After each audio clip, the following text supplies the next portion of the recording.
Hello everyone, welcome to our YouTube channel conceptual study strong your base to strong your future. This is Divakar Maurya.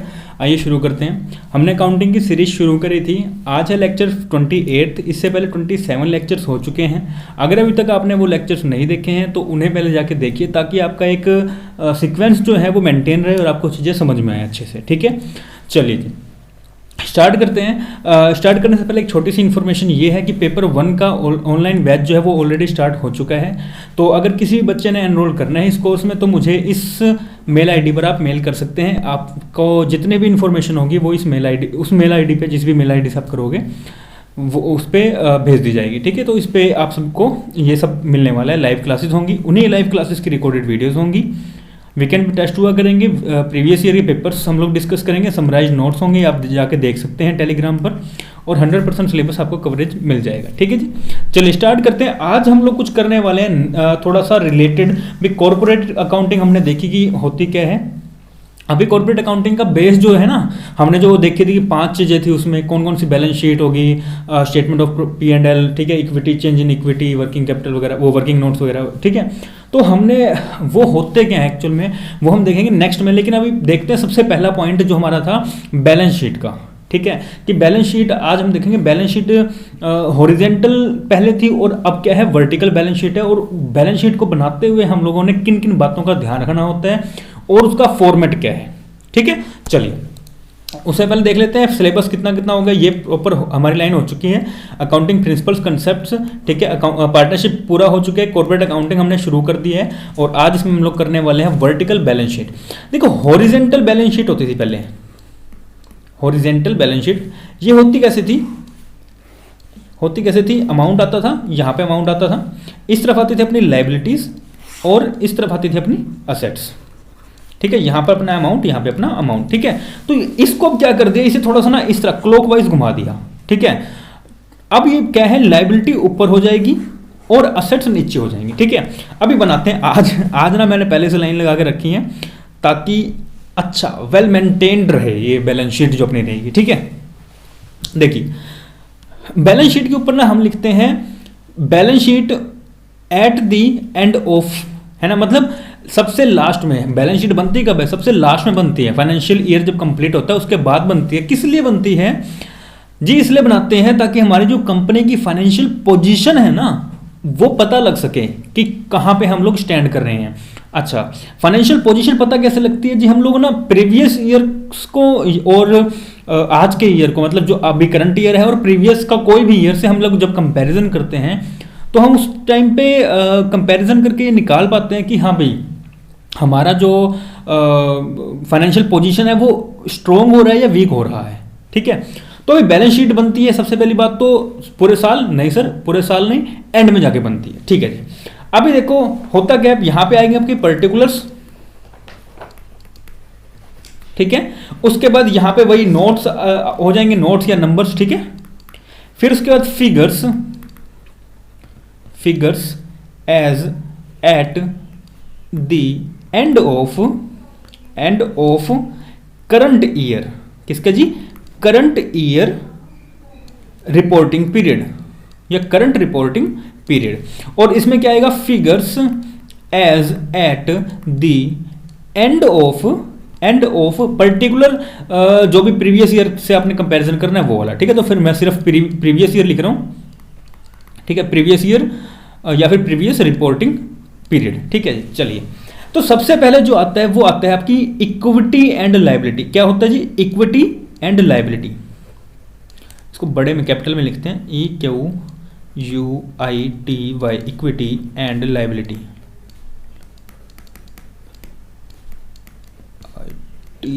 ठीक है, तो equity and liabilities लिख लेते हैं क्योंकि काफी सारी हैं। LITIES। ठीक है, चलिए उसमें अब ये तो है अपनी इक्विटी एंड लायबिलिटी, मतलब लायबिलिटी वाला पार्ट। ठीक है, और ये सबसे पहले लायबिलिटी वाला पार्ट मतलब इक्विटी वाला पार्ट, और उसके बाद सेकंड नंबर पे कौन सा? असेट वाला, क्योंकि इसको क्लॉकवाइज घुमा दिया, वर्टिकल बैलेंस शीट बनने लग गई है। ठीक है जी, अब इसमें सबसे पहला जो पॉइंट आएगा वो आएगा आपका शेयर होल्डर्स का फंड। किसकी? Share holders fund. अच्छा, ये ना एक सीक्वेंस में ही लिखना है हमने।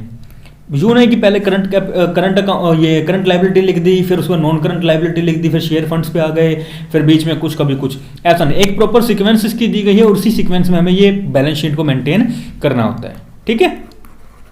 चलिए, कहता है शेयर होल्डर फंड पहले आएगा, उसके बाद शेयर होल्डर फंड में क्या क्या चीजें होती हैं। एक तो होता है का शेयर कैपिटल, क्या होगा जी, शेयर का कैपिटल, और उसके बाद होगा फिर कुछ रिजर्व्स एंड सरप्लस होंगे, रिजर्व्स एंड सरप्लस। अच्छा, रिजर्व एंड सरप्लस हमने देखा था लास्ट लेक्चर में भी, हमने लास्ट लेक्चर में देखा था, सरप्लस अकाउंट बनाया था, ध्यान है। तो उसका हमने लास्ट में क्या किया था, बैलेंस किया था, क्लोजिंग बैलेंस कहां पे ट्रांसफर हो रहा था, बैलेंस शीट में। तो ये वही वाला है, ठीक है, रिजर्व एंड सरप्लस वाला।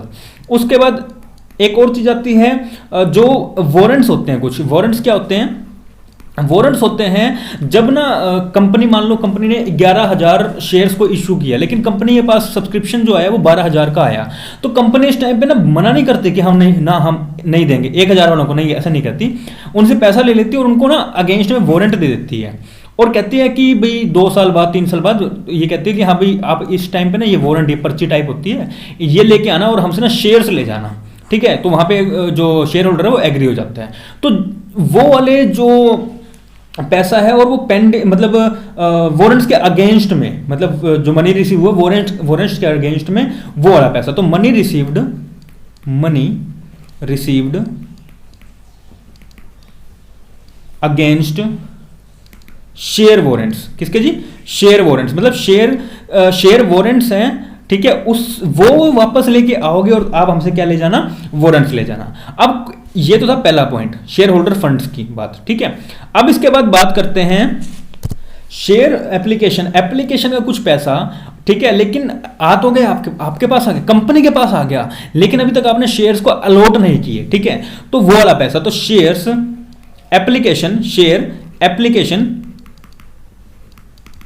एप्लीकेशन मनी पेंडिंग अलॉटमेंट, कि अलॉट नहीं किया अभी आपने, अलॉटमेंट क्या है, पेंडिंग है, लेकिन एप्लीकेशन का पैसा आपके पास आ चुका है, तो वो वाला पैसा यहां पर आ जाएगा।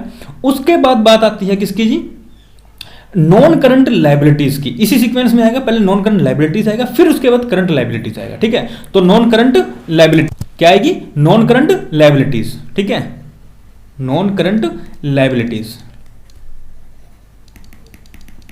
Non current liabilities.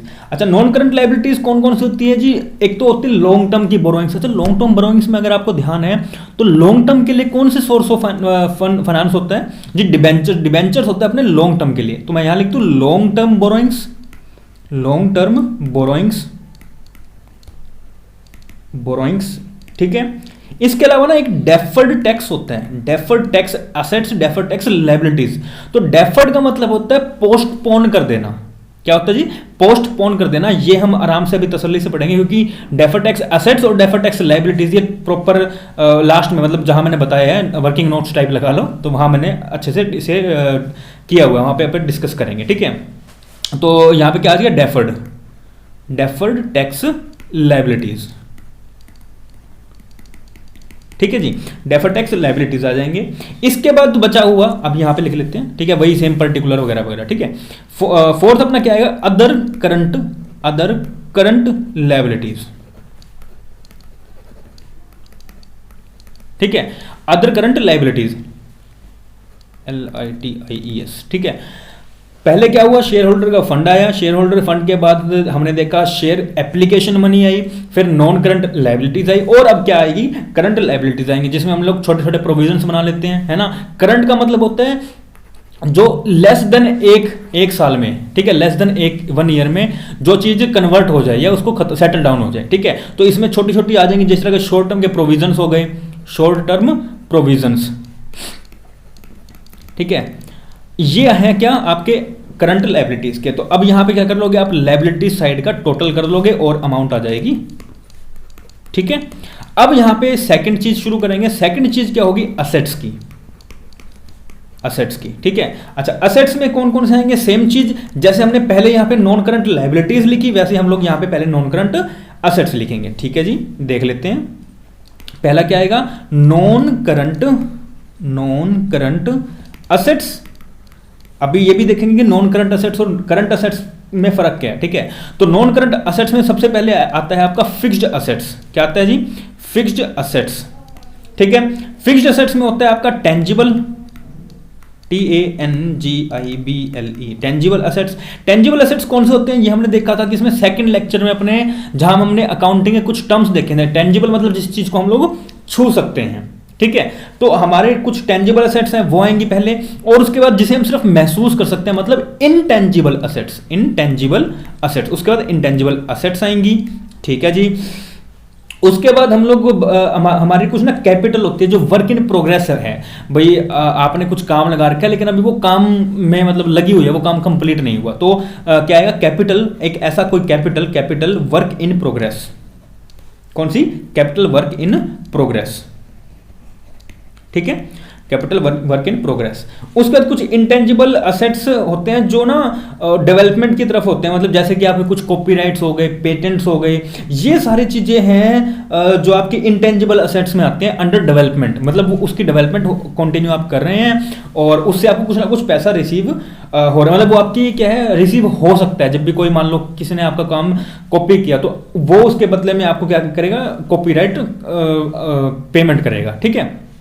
तो वो भी आप करेगा, तो वो क्या है? आपकी असेट है, क्योंकि आपको असेट की मतलब क्या होता है असेट का? कि हाँ, कोई ऐसी चीज जिससे हमको फ्यूचर में बेनिफिट हो, है ना। ये हमने असेट का मीनिंग वहां पे ही पढ़ा था सेकंड लेक्चर में। तो यहां पे एक चीज क्या आ जाएगी? Intangible asset, intangible asset under development, under development, ठीक है। इसमें क्या कुछ आ जाएगा? एक तो आ जाएगा कॉपीराइट, कॉपीराइट, ठीक है। एक आ गया आपका ट्रेडमार्क, ट्रेडमार्क हो गया, आपकी पेटेंट्स हो गए, पेटेंट होते हैं ना, पेटेंट्स देते हैं, तो वो चीज़ें, ये सारी चीज़ें क्या आपकी असेट्स आ जाती है, क्योंकि इनसे आपको फ्यूचर में बेनिफिट होने वाला है। फिर रहते हैं आपके कुछ नॉन करंट इन्वेस्टमेंट्स हो गई, ठीक है। आपने नॉन करंट कुछ इन्वेस्टमेंट की हुई हैं, भाई लॉन्ग टर्म के लिए इन्वेस्टमेंट करी हुई हैं, ठीक है। नॉन करंट इन्वेस्टमेंट्स आ गई आपकी। फिर आती है आपके डेफर्ड टैक्स, इसको भी ध्यान रखना, deferred tax assets, deferred tax assets, ठीक है। तो डेफर्ड टैक्स असेट्स और लायबिलिटीज अपन देखेंगे, कोई बात नहीं, ठीक है। फिर आते हैं आपके कुछ लॉन्ग टर्म के कुछ लोन्स हैं, है ना, नॉन करंट है, तो नॉन करंट मतलब लॉन्ग टर्म की बातें यहाँ सारी चलेंगी, तो ठीक है जी। तो लॉन्ग टर्म के कुछ लोन्स हैं, लॉन्ग टर्म बोरोइंग्स कर सकते हैं, बोरोइंग या फिर सॉरी लॉन्ग टर्म के लोन्स, ठीक है। बोरोइंग्स तो अपनी लायबिलिटीज में आएंगे, तो लॉन्ग टर्म के लोन्स, ठीक है, क्योंकि आपने क्या किया हुआ है, लोन के बदले में आपको क्या मिल रहा है? पैसा मिल रहा होगा, है ना। तो लॉन्ग टर्म के कुछ लोन्स हैं या एडवांसेस आपने कर रखे हैं, ठीक है। फिर कुछ नॉन करंट असेट्स भी आ जाएंगी, कुछ other non current assets, other non current assets, ठीक है। यहां पे आपका नॉन करंट वाला खत्म हुआ। अब इसके बाद बारी आती है करंट की। अच्छा, करंट में क्या क्या होता है? करंट असेट्स होते हैं कौन कौन से हैं? करंट असेट्स जी वो असेट्स होते हैं जो एक साल में कन्वर्ट हो जाते हैं, किसमें? किसमें? पैसे में, मतलब लिक्विड एसेट्स जिसे हम कहते हैं, ठीक है। तो उसमें आपके इन्वेंट्रीज हो गई, NTORIES, इन्वेंट्रीज हो गई, ट्रेड रिसीवेबल्स हो गए, ठीक है। आपके कोई कैश हैं, कैश हो गए, ठीक है। कोई भी छोटे मोटे जो आपके शॉर्ट टर्म के जो लोन्स हैं, ठीक है, short term loans, short term loans and advances, loans and advances, ठीक है। ये सारे क्या है? ये आपके करंट असेट्स हैं। उसके बाद आपने सेम चीज करनी है, टोटल करना है और आपका वैल्यू आ जाएगा, ठीक है जी। तो ये क्या बना दिया आपने? ये आपने बना दी है बैलेंस शीट। अब इसमें कुछ कुछ चीजें हैं वो हम लोग देखते हैं कि कुछ कुछ पॉइंट्स हैं क्या। सबसे पहले बात तो हम देखेंगे कि करंट असेट्स क्या क्या हैं, करंट का मतलब क्या है, ठीक है। कहते हैं an asset shall be classified as current when it satisfies any of the following criteria. अगर इनमें से कोई भी कंडीशन को सेटिस्फाई करता है तो उसे हम क्या कहेंगे? करंट असेट कहेंगे। It is expected to be realised in or is intended for sale or consumption in the company's normal operating cycle। Normal operating cycle, normal operating cycle आपका कितना होगा जी? 12 मंथ का, हाँ जी। 18 मंथ का हो सकता है, हाँ जी हो सकता है। 20 मंथ का हो सकता है, हाँ जी हो सकता है, 24 का हो सकता है, हाँ जी हो सकता है, कितना बड़ा हो सकता है कोई दिक्कत नहीं है, लेकिन नॉर्मल ऑपरेटिंग साइकिल होना चाहिए, उसमें कोई भी गैप नहीं आना चाहिए। ठीक है भाई, एक जिस तरह आप बनाते हैं ना कि यहाँ पे रॉ मटेरियल के बाद उसके बाद वर्क इन प्रोग्रेस के बाद फिर उसके बाद इन्वेंट्री बन जाती है, तो एक प्रॉपर सीक्वेंस में फॉर्म में होना चाहिए। ठीक है, फिर it is held primary for the purpose of being traded purpose के लिए होना चाहिए, तो आपकी वो करंट असेट्स मानी जाएंगी और वो रियलाइज हो जानी चाहिए कितने 12 मंथ के अंदर अंदर। जो अगर ये तीनों कंडीशन में कोई भी कंडीशन पूरी करते हैं तो क्या हो जाएगा जी, करंट असेट्स हो जाएगा, और इनके अलावा कुछ होता है तो वो क्या आएंगी, सारी की सारी नॉन करंट असेट्स होंगी। ठीक है, अच्छा एन ऑपरेटिंग साइकिल, अब ऑपरेटिंग साइकिल क्या है, an operating cycle is the time between the acquisition of assets, आपने कब एक्वायर किया, ठीक है, किसके किसके बीच में एक्वायर कब किया, for the processing and their realisation in cash और कैश इक्विवेलेंट। यहां पे आपने क्या किया जी, एक्वायर किया, उसके बाद ये सारा चला, यहां पे जाके आपने उसे कैश में कन्वर्ट किया, इसके बीच में आपके मान लो 2 साल निकल गए। ठीक है, 2 साल निकल गए, तो इसे भी आप नॉर्मल ऑपरेटिंग साइकिल कहेंगे। लेकिन आप कई बार क्या होता है, नॉर्मल ऑपरेटिंग साइकिल कई बार ज्यादा हो जाता है, लेकिन हम नॉर्मल जो लेके चलते हैं, बिल्कुल नॉर्मल लेके चलते हैं, वो अकाउंटिंग पीरियड ही लेके चलते हैं, और वो होता है आपका 12 मंथ्स का।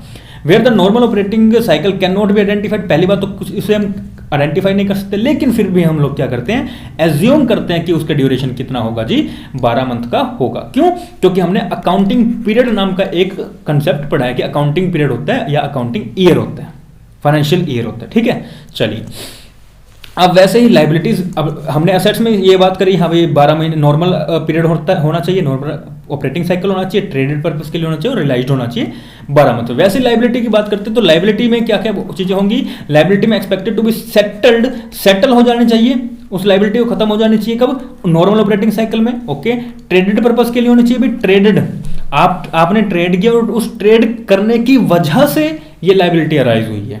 ठीक है, फिर it is due to be settled within 12 months, और उससे सेटल क्या हो जाना चाहिए, 12 मंथ के अंदर अंदर हो जाना चाहिए, किसके बाद, रिपोर्टिंग डेट के बाद, जब आपने रिपोर्टिंग करी है उसके 12 मंथ के अंदर अंदर उसको सेटल हो जाना चाहिए। ठीक है, ये अगर करते हैं तो ये हो जाएंगे आपकी करंट लाइबिलिटीज, और अगर इसके अलावा कुछ और है तो वो हो जाएंगे आपकी नॉन करंट लाइबिलिटीज। ठीक है जी, फिर कहता है a receivable shall be classified as a trade receivable, receivable को हम लोग ट्रेड रिसीवेबल भी कहेंगे if it is in the respect of the amount due on account of goods sold or services rendered, अगर गुड्स को बेचा जाता है या सर्विस को रेंडर किया जाता है in the normal course of business, it includes sundry debtors or bills receivable। Normal course में हम लोग क्या करते हैं, ट्रेड करते हैं, किसका, गुड्स को बेचते हैं या सर्विस को रेंडर करते हैं, सर्विस को देते हैं, प्रोवाइड कराते हैं। नॉर्मल कोर्स ऑफ बिजनेस में तो वो क्या होंगे, अपने रिसीवेबल्स होंगे, और इसमें हम लोग किस किस को डालते हैं, सन्ड्री डेटर्स को और बिल्स रिसीवेबल्स को। ओके जी, फिर लास्ट पार्ट, ये 5th पॉइंट कहता है ए पेबल शैल बी, देखो क्योंकि 4th में क्या कह रहा था कि जो भी आपको ट्रेड रिसीव हो रही है, रिसीव हो रहे हैं, और ये क्या है, आपके असेट्स हैं, दोनों असेट्स हैं आपकी, है ना, बिल्स रिसीवेबल भी और सन्ड्री डेटर्स भी, तो ये क्या है, आपकी असेट्स आ जाती है। तो रिसीवेबल में हम लोग क्या क्या इंक्लूड करते हैं, बस इतना मान के चलना कि रिसीवेबल में इंक्लूड क्या क्या होगा, सन्ड्री डेटर्स भी इंक्लूड होगा और बिल्स रिसीवेबल भी होगा। क्यों? क्योंकि आपने जब गुड्स को बेचा तो आपके पास कुछ पैसा आया, और पैसा होता है कैश होती है आपकी असेट्स। ठीक है, तो ये चीज याद रखना। फिर 5th में क्या कह रहा है, a payable shall be classified as a trade payable कहेंगे। ठीक है, जो आपको पे करना है, और इस पेमेंट करने में अगर यहाँ पे रिसीव होने पे सन्ड्री डेटर्स आ रहा था तो पे करने में सन्ड्री क्रेडिटर्स आएगा। ओके जी, आ गया, यहाँ रिसीवेबल्स आ रहा था, यहाँ पे पेबल्स आ जाएगा। ठीक है, पढ़ लेते हैं। A payable shall be classified as a trade payable in it is in respect of the amount due on the account of goods purchase करने पे और सर्विस को रिसीव करने पे in the normal course of business. It include sundry creditors और bills payables. आपने receive किया, service receive की, सर्विस ली है तो आपको पेमेंट करनी पड़ेगी, गुड्स ली है तो आपको पेमेंट करनी पड़ेगी, आपके पास से पैसा जा रहा है, क्या जा रहा है पैसा। ठीक है जी, तो ये क्या हो रहा है, ट्रेड पेबल्स हो रही है, और ट्रेड पेबल्स में हम 2 चीजों को इंक्लूड करेंगे, कौन कौन से, सन्ड्री क्रेडिटर्स और बिल्स पेबल। ओके जी, 6th पॉइंट देखते हैं। As per the AS 26 preliminary expenses, देखो AS 26 IFRS AS हम करेंगे। ठीक है, इसका एक प्रॉपर चैप्टर है, कहाँ से शुरू हुआ, कैसे हुआ, क्या क्या है, सब हम देखने वाले हैं। इसको अच्छे से याद भी करेंगे, एक बहुत अच्छी ट्रिक है मेरे पास। ठीक है, चलो तो अपन देखते हैं। अभी फिलहाल में प्रिलिमिनरी एक्सपेंस है क्या, प्रिलिमिनरी एक्सपेंस में ना यहाँ पे ये कहा गया है कि आपके जो प्रिलिमिनरी एक्सपेंसेस होते हैं ना, उन्हें आप इसी साल में राइट ऑफ कर लो। आपको इन्हें ना रेफर मतलब क्या नाम है, डेफर नहीं करना। क्या कहते हैं, डेफर नहीं करना। डेफर मतलब क्या होता है, पोस्टपोन करना। तो आप इन्हें पोस्टपोन नहीं करेंगे। आपके जो प्रिलिमिनरी जो क्या है, छुटकू फुटकू से जो आपके खर्चे हैं, ठीक है, जो तो वो क्या है, आपको उनको राइट ऑफ करना होगा इसी साल में। आप इसको क्या कर सकते हैं, आप इसको आगे के लिए डेफर नहीं कर सकते हैं। ठीक है जी, ठीक है जी। तो आप इसे क्या करते हैं, राइट ऑफ करते चलेंगे। मतलब क्या है, P&L से उसको माइनस करते हुए चलेंगे और करंट एसेट और नॉन करंट एसेट में डालते हुए चलेंगे। ठीक है, उसके पहले ना एक वर्ड यूज होता था शेड्यूल, या स्केड्यूल कहते हैं इसे अब फिलहाल में, इसकी प्रोनाउंसिएशन है स्केड्यूल। ठीक है, earlier the term schedule was used to provide details of items given in the balance sheet. Okay, लेकिन आज के टाइम इसका नाम क्या हो गया है, नोट्स हो चुके हैं। ठीक है जी, जैसे गवर्नमेंट क्या नेम्स चेंज कर रही है ना, इलाहाबाद का नाम प्रयागराज और फलाना फलाना, तो इस तरह के हैं। इसी तरह स्केड्यूल का नाम भी क्या हो चुका है, नोट्स हो चुके हैं। चलिए अब बात करते हैं डेफर्ड टैक्स की। डेफर्ड टैक्स होता है पोस्टपोन कर देना टैक्स को। ध्यान समझिएगा, मतलब क्या है, आज अराइज हुई है बट पे करना है या तो फ्यूचर में, ठीक है, या अभी आपसे ज्यादा ले लेंगे और बाद में कम पे करेंगे। अब इसको ना थोड़ा सा ध्यान से समझिएगा, ये थोड़ा सा अच्छा कंसेप्ट है और थोड़ा सा ट्रिकी कंसेप्ट है। अगर इसको एक बार में समझ में आ गया तो ठीक है, ठीक है, नहीं आया तो कोई बात नहीं, आप फिर समझ लेंगे, कोई दिक्कत ही नहीं है। आप बैठे हैं, चलो देखो, एक तरफ लिखते हैं डेफर्ड टैक्स असेट्स और दूसरी तरफ लिखेंगे डेफर्ड टैक्स लायबिलिटी। चलो जी, पहले लिखते हैं डेफर्ड टैक्स लायबिलिटी। ठीक है, देखो डेफर्ड टैक्स लायबिलिटीज क्या होती हैं। पहली बात तो डेफर्ड का मतलब है पोस्टपोन कर देना। ठीक है, पोस्टपोन कर देना मतलब मान लो आज ना आपकी इनकम जो है वो शो कर दी कि मतलब कम शो कर दी। मान लो आपकी इनकम है कितनी, 10 लाख। मान लो आपकी इनकम है 10 लाख। ठीक है, तो यहाँ पे ना कई बार गवर्नमेंट क्या होती है, जो इनकम टैक्स डिपार्टमेंट, वो आपसे ना खुश रहता है कि आप ना रेगुलर में जी भरते हो टैक्स, ये है वो है, तो आपको खुश कर देती है। लेकिन आपको पता नहीं होता कि इनके पीछे इनकी मंशा क्या है। ठीक है, तो वो क्या करते हैं, डेफर्ड टैक्स लायबिलिटी में आपकी इनकम है 10 लाख, हालांकि आपको 10 लाख पे टैक्स देना है, लेकिन वो कहेंगे नहीं, आप मेरी बात सुनो, आप ना एक काम करो, आप ना अपनी इनकम 10 लाख ना लगा के ना आप अपनी इनकम 8 लाख लगाओ। हम ना आपको छूट दे रहे हैं, आपको थोड़ा रिलैक्सेशन प्रोवाइड करा रहे हैं। आप इस जो 2 लाख के ऊपर है टैक्स, वो आप हमें डेफर कर दो और आगे पे कर देना, कोई दिक्कत नहीं है। आप खुश कि यार 8 लाख भी हो रहा है, बढ़िया, आज पैसा बच रहा है। हर एक बंदा क्या सोचेगा कि आज पैसा बच रहा है तो मैं बचा लूं, क्योंकि क्या होता है, मनी मल्टीप्लाई होती है ना। तो मनी मल्टीप्लायर के हिसाब से बंदा सोचता है हाँ भाई ठीक है, आज पैसा बच रहा है तो बचा लेता हूँ। तो IT क्या कहती है, इनकम टैक्स डिपार्टमेंट जो होता है वो क्या कहता है कि आप ना एक काम करो, आप 8 लाख रुपए अपनी इनकम दिखाओ और आज क्या करो, अगर आप इनकम अपनी क्या करोगे, कम दिखाओगे, तो उससे क्या होगा, आपको टैक्स भी कम पे करना पड़ेगा, है ना। पहले आप मान लो 10 लाख पे क्या करते थे, 30% टैक्स पे करते थे। ठीक है, अमाउंट आ जाएगा।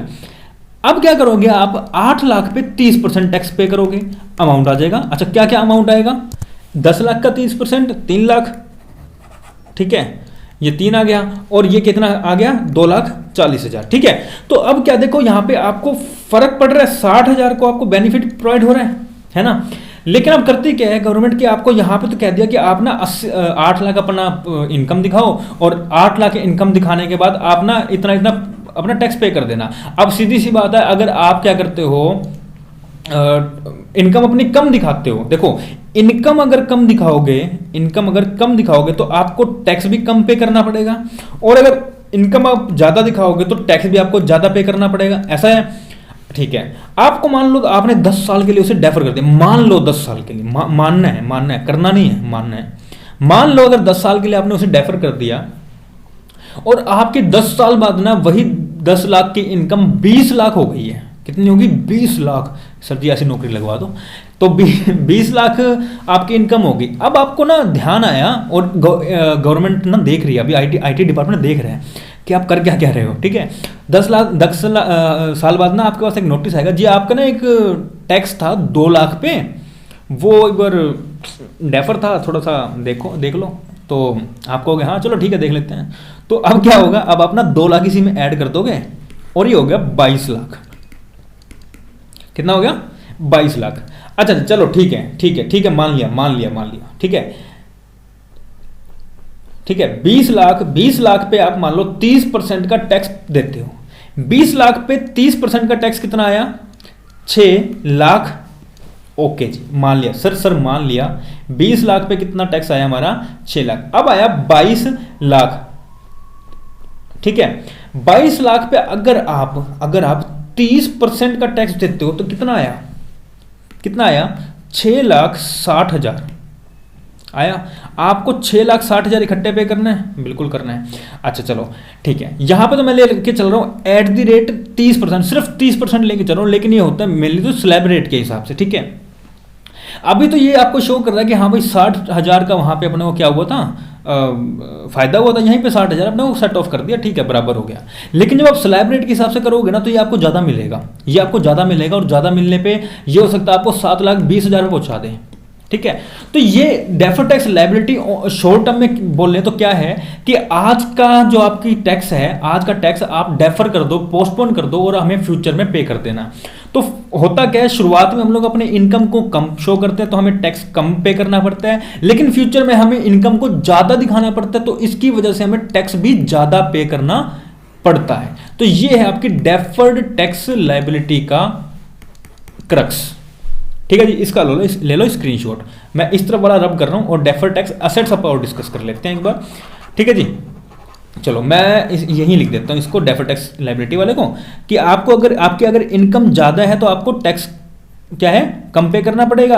और फ्यूचर में क्या होगा, इनकम अगर सॉरी यहां पे ना गलती होगी, एक सेकंड। इनकम शुरुआत में क्या करी आपने, इनकम शुरुआत में कम दिखाई और उसकी वजह से आपको टैक्स भी कम पे करना पड़ा, ठीक है जी। आपने फिर फ्यूचर में आपका जो थोड़ा डेफर था आपने पोस्टपोन कर दिया था तो अभी उसको भरना तो पड़ेगा, गवर्नमेंट तो लेके मानेगी।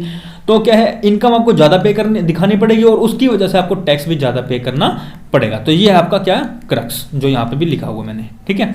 अब बात करते हैं डेफर्ड टैक्स असेट्स की। किसकी जी, डेफर्ड टैक्स असेट्स की। अच्छा जी ठीक है, यहां पे क्या कहते हैं डेफर्ड टैक्स एसेट्स में, अगर आज इनकम आप ज्यादा दिखाते हो, कहते हैं आज अगर आप ज्यादा इनकम दिखा रहे हो तो टैक्स भी आपको क्या करना पड़ेगा, ज्यादा पे करना पड़ेगा। और फ्यूचर में अगर इनकम आप कम दिखाते हो तो टैक्स भी आपको कम पे करना पड़ेगा।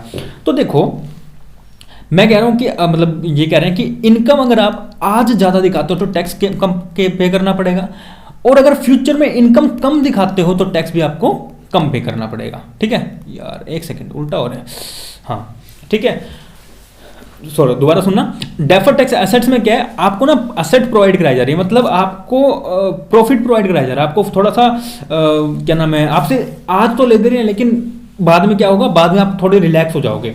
तो आज ना आपकी मान लो इनकम थी 10 लाख रुपए, ठीक है। डिपार्टमेंट कहता कि आप ना इस इनकम को दिखाओ 12 लाख रुपए, और आज ही आप एडवांस में ही आप टैक्स पे कर दो, क्या कर दो, एडवांस में ही आप टैक्स पे कर दो। तो आप 12 लाख पे कर दोगे, आपने क्या किया, इनकम ज्यादा दिखाई और टैक्स भी ज्यादा पे किया। फ्यूचर में क्या हुआ, फ्यूचर में ना वो जो 2 लाख आपने फालतू किया था, तो आपको ना कोई जरूरी काम आ गया और आपको पैसा चाहिए, तो आपने क्या कहा, जी मेरी बात सुनो, मेरी इनकम है आज के टाइम पे 20 लाख रुपए, और मैंने एक टाइम पे आपको टैक्स ना एडवांस में पे कर दिया था, तो अभी मुझे उसकी थोड़ी छूट चाहिए, तो मैं 2 लाख यहाँ से काट के मैं 18 लाख पे टैक्स पे करूंगा। क्या करूंगा, टैक्स पे करूंगा। तो अभी क्या हुआ, अभी इनकम मैंने कम दिखाई और टैक्स भी मेरा कम पे करना पड़ रहा है मुझे, ऐसा ही हुआ। यही एक क्रक्स है इसका, कि अगर आप इनकम ज्यादा दिखाओगे तो आपको टैक्स भी ज्यादा पे करना पड़ेगा, इनकम कम दिखाओगे तो टैक्स भी कम पे करना पड़ेगा। उसमें क्या था, उसमें पहले क्या होता था, उसमें लायबिलिटी, आपकी लायबिलिटी जनरेट कर रहे थे वो, ठीक है, कि हाँ भाई आज आप क्या करो, आज आप कम कर दो ताकि आपकी लायबिलिटी जनरेट हो जाए।